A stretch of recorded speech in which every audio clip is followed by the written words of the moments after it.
1909년 4월 5일 미국 애리조나 가제트 신문이 충격적인 기사를 일면에 실습니다. 그랜드 캐니언 절벽 중간 450m 높이에서 거대한 지하 도시가 발견됐다는 내용이었습니다. 기사는 이렇게 적고 있습니다. 스미소니언 박물관의 후원을 받은 탐험가가 최소 5만 명이 거주할 수 있는 규모의 지하 도시를 발견했으며 그곳에는 이집트 상형 문자와 거인족의 미라가 가득하다고 말이죠. 미국 땅에 이집트 문명이라니, 게다가 키가 3m에 달하는 거인들의 무덤이라니. 하지만 이 엄청난 발견은 단 한 번의 기사로 끝났습니다. 후속 보도는 나오지 않았고 스미소니언 박물관은 모든 것을 부인했습니다. 그런 탐험가도 그런 유물도 존재한 적 없다고 말이죠. 100년이 지난 지금 그 구역은 여전히 출입 금지 구역입니다. 비행조차 금지된 곳. 정부는 왜 그토록 철저하게 그곳을 봉쇄했을까요? 오늘은 그랜드 캐니언 지하 도시와 사라진 거인들의 미스터리를 추적해 보겠습니다. 이야기는 킨케이드라는 한 탐험가로부터 시작됩니다. 그는 스미소니언 박물관의 후원을 받아 콜로라도 강을 탐사하던 중이었습니다. 엘토바 수정 광산에서 약 40마일 떨어진 지점에서 그는 이상한 것을 발견합니다. 절벽 중간 약 450m 높이에 인공적으로 깎아 만든 듯한 동굴 입구가 있었습니다. 접근조차 힘든 험준한 절벽이었습니다. 하지만 킨케이드는 본능적으로 이곳이 평범한 동굴이 아님을 직감했습니다. 힘겹게 절벽을 올라 동굴 안으로 들어선 킨케이드는 경악을 금치 못했습니다. 그것은 자연 동굴이 아니었습니다. 마치 바퀴살처럼 메인 통로를 중심으로 수백 개의 방들이 뻗어 있는 완벽하게 계획된 거대한 지하 도시였던 겁니다. 킨케이드의 주장에 따르면 이곳은 최소 5만 명이 거주할 수 있는 규모였습니다. 메인 복도는 끝없이 뻗어 있었고 양옆으로 수많은 방이 갈라져 있었습니다. 각 방마다 용도가 달랐습니다. 곡물 저장고, 무기고, 거주 공간, 심지어 재련 시설까지. 이건 단순한 동굴이 아니라 완전한 도시 시스템이었습니다. 하지만 그를 진짜 놀라게 한 것은 도시의 크기가 아니었습니다. 바로 그 안에 남겨진 유물들이었죠.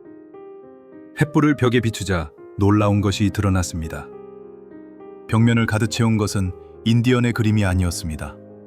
그것은 놀랍게도 고대 이집트의 상형 문자였습니다. 게다가 곳곳에서 발견된 유물들은 티베트나 동양의 불상을 닮아 있었습니다. 이집트와 아시아 문명이 미국 땅 깊숙한 곳에서 발견된 겁니다. 콜럼버스가 미 대륙을 발견한 게 1492년이죠. 그런데 이 도시는 그보다 최소 수천 년은 앞선 것으로 추정됐습니다. 도대체 어떻게 고대 이집트인들이 대서양을 건너 이곳까지 왔을까요? 킨케이드가 발견한 유물 목록은 더욱 놀라웠습니다. 구리를 재련한 흔적, 황금으로 만든 항아리, 정교하게 세공된 칼과 방패. 이것은 당시 아메리카 대륙의 원주민 문명 수준을 아득히 뛰어넘는 기술이었습니다. 북미 원주민들은 당시 석기시대 수준이었으니까요. 어떤 항아리에는 알 수 없는 씨앗들이 담겨 있었고 어떤 방에는 동물 가죽으로 만든 의복이 보관돼 있었습니다. 킨케이드는 이 모든 것을 꼼꼼히 기록했습니다. 하지만 이 모든 미스터리를 압도하는 가장 충격적인 발견은 동굴의 가장 깊은 곳에 있었습니다. 도시의 중심부, 마치 신전처럼 꾸며진 거대한 공간. 그곳에는 수십 개의 석관들이 질서정연하게 놓여 있었습니다. 킨케이드는 떨리는 손으로 석관 중 하나를 조사했습니다. 그 안에 누워있는 미라는 우리가 아는 인간이 아니었습니다.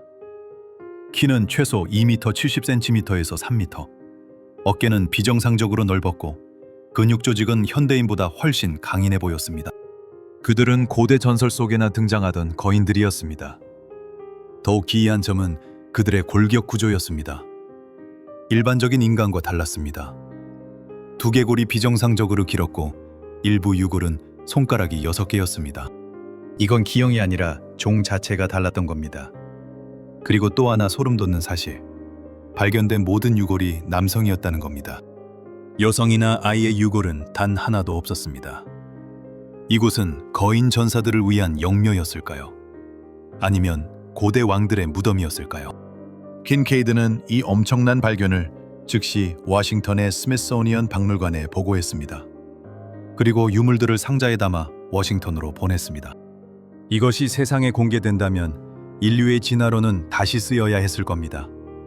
하지만 그 일은 일어나지 않았습니다. 기사가 보도된 직후 이상한 일이 벌어집니다. 후속 보도는 나오지 않았고 사람들의 기억 속에서 이 사건은 빠르게 잊혀졌습니다. 시간이 흐른 뒤 진실을 쫓는 사람들이 스미스소니언 박물관에 문의했지만 돌아온 대답은 한결같았습니다. 우리는 킨케이드라는 탐험가를 고용한 적이 없으며 그런 유물 또한 가지고 있지 않다. 박물관은 모든 것을 부인했습니다. 기록조차 삭제된 것처럼 말이죠. 하지만 의심스러운 정황은 여전히 남아 있습니다. 그랜드 캐니언의 지명들을 살펴보십시오. 이시스 신전, 호루스 신전, 라의 탑. 고대 이집트 신들의 이름이 왜 미국의 협곡 지명으로 쓰이고 있는 걸까요? 단순한 우연일까요? 아니면 초기 탐험가들이 실제로 무언가를 보았기 때문일까요?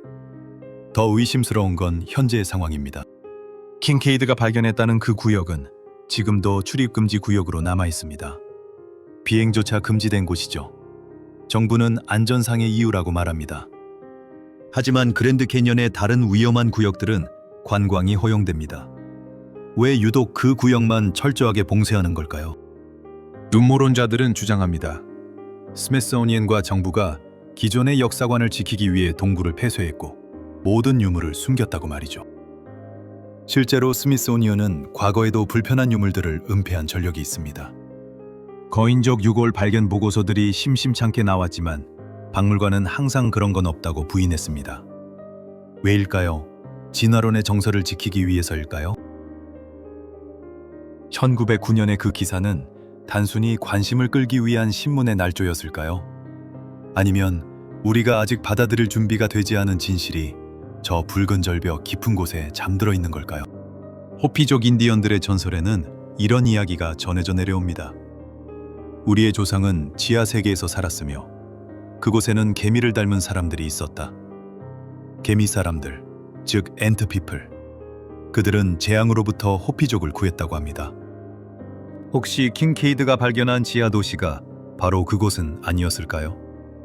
그리고 거인들은 그 엔트 피플들과 함께 살던 고대 종족은 아니었을까요? 증거는 사라졌지만 질문은 남습니다. 인류 역사는 우리가 배운 것보다 훨씬 복잡하고 신비로울지 모릅니다. 그랜드 캐니언의 붉은 절벽은 지구의 나이테라 불립니다. 수억 년의 지층이 켜켜이 쌓여 만들어진 거대한 기록이죠. 어쩌면 그 안에는 우리가 모르는 또 다른 인류의 기록도 함께 묻혀 있을지 모릅니다. 스미스소니언이 숨긴 건 단순한 유물이 아닙니다. 그들이 숨긴 건 우리의 과거, 우리의 정체성, 그리고 우리가 누구인지에 대한 진실일지 모릅니다. 진실은 언제나 침묵 속에 있습니다. 하지만 침묵은 영원하지 않습니다. 언젠가 다시 그 동굴의 입구가 열린다면 우리는 준비가 되어 있을까요? 우리 자신에 대한 새로운 진실을 받아들일 준비가 말이죠. 고요한 기록 보관소는 우리가 무심코 지나쳤던 세상의 이면을 하나씩 기록해 나갑니다. 오늘 기록된 이 지식의 조각이 당신의 세계관의 새로운 확장이 되길 바랍니다.